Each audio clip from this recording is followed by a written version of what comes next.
যে ব্যক্তি দুনিয়ার জন্য দুনিয়া করে আল্লাহ পাক তাকে ইহকাল পরকাল দুটো নষ্ট করে দিবেন। যে ব্যক্তি পরকালের জন্য দুনিয়া করবে আল্লাহ পাক তাকে দুনিয়া গুছিয়ে দিবেন, আখিরাতও গুছিয়ে দিবেন ইনশাআল্লাহ।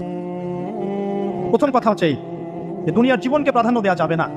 দুনিয়ার জীবনের প্রতিটা কাজ আপনি একটা উদ্দেশ্যে করবেন, সেটা হচ্ছে আল্লাহ সন্তুষ্ট। বিয়ে শাদী করেছি কেন? আল্লাহর জন্য। পরিবার গঠন করেছি কেন? আল্লাহর জন্য। সন্তান নিয়েছি কেন? আল্লাহর জন্য। দিন শিখেছি কেন? ইলম শিখেছি কেন? আল্লাহর জন্য। চাকরি কেন করি? আল্লাহর জন্য। প্রতিটা কাজ ইবাদত হবে যদি আপনি মুহাম্মদ সাল্লাল্লাহু আলাইহি ওয়াসাল্লামের তরিকা মেনে চলেন। একটা বিষয় বোঝার বাকি আছে আমাদের, দুনিয়ার জীবনটা 1 সেকেন্ডের জীবন।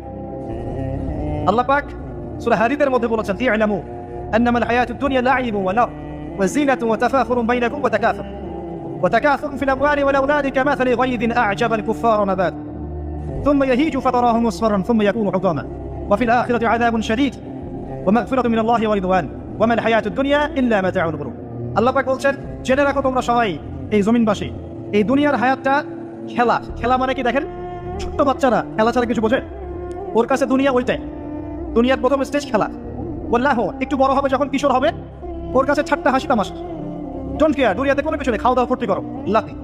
আর একটু বড় হবে, ওয়াজিনাতুন তাফাখুরুন বাইনাকুম ওয়া তাকাথুর, একটু বড় হবে তখন বাড়ি গাড়ি স্ট্যাটাস সৌন্দর্য চাকচিক্য প্রতিযোগিতা, তাফাখুরুন বাইনাকুম ওয়া তাকাথুর। এভাবে দুনিয়ার জীবন যাচ্ছে।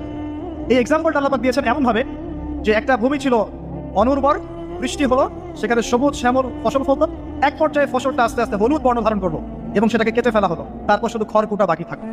এই হলো দুনিয়ার জীবনের এক্সাম্পল।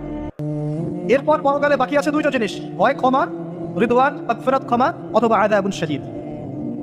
আমাদেরকে মাথায় ইনস্টল করতে হবে, দুনিয়াতে আমরা কেউ থাকতে আসে নাই। প্রথম কথা, এখানে আমরা এসেছি বড়জোর 60, 70, 100 বছরের হায়াত নিয়ে, যার মধ্যে মোটামুটি ভাবে 30, 40, 50 বছর চলে গেছে, কারো 20 বছর 25 বছর চলে গেছে, বুঝতে না বুঝতেই চলে গেছে, মানে ভালো মন্দ বোঝার আগেই শেষ। যদি তার বয়স হয় 60 বছর, তাহলে এখন বাকি আছে 30 বছর।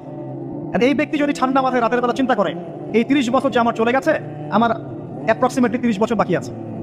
বাকি আছে বুঝলাম, যা চলে গেছে, এই চলে যাওয়া 30 বছরে আমি 10 বার জেনা করেছি, 20 বার মদ খেয়েছি, ঠিক আছে, মানুষের সম্পদ আত্মসাৎ করে খেয়েছি, পরকিয়া করেছি, চুরি করেছি, ডাকাতি করেছি, মিথ্যা বলেছি, নামাজ পড়ি নাই, রোজা রাখি নাই। আমরা প্রত্যেকে যদি আমলনামা ঘাটি আজকে রাত্রে, এরকম একটা লিস্ট আমরা তৈরি করতে পারবো। আজকে রাত্রে বাসায় ফিরে গিয়ে প্রত্যেকে যদি একটা আমলনামা ঘাটতে চাই, চোখ বন্ধ করে চিন্তা করি যে এই 30 বছর আমি কি কি করেছি, দেখবেন আপনি জেনার পাপ পাবেন, মাদকের পাপ পাবেন, অন্যের সম্পদ আত্মসাতের পাপ পাবেন, নামাজ না পড়ার পাপ পাবেন, রোজা রাখেন নাই, যাকাত দেন নাই, কোনো কোনো ক্ষেত্রে মিথ্যা বলেছেন, প্রতারণা করেছেন, মানুষের সম্পদ লুটে পড়ে খেয়েছেন, অনেক কিছু করেছেন। কিন্তু আমাদের চলাফেরা দেখলে মনে হয় যে আমরা কোনো পাপ করিনি।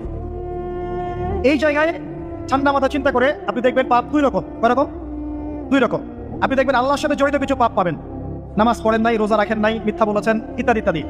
কিছু পাপ পাবেন আল্লাহর সাথে জড়িত, কিছু পাবেন মানুষের সাথে জড়িত।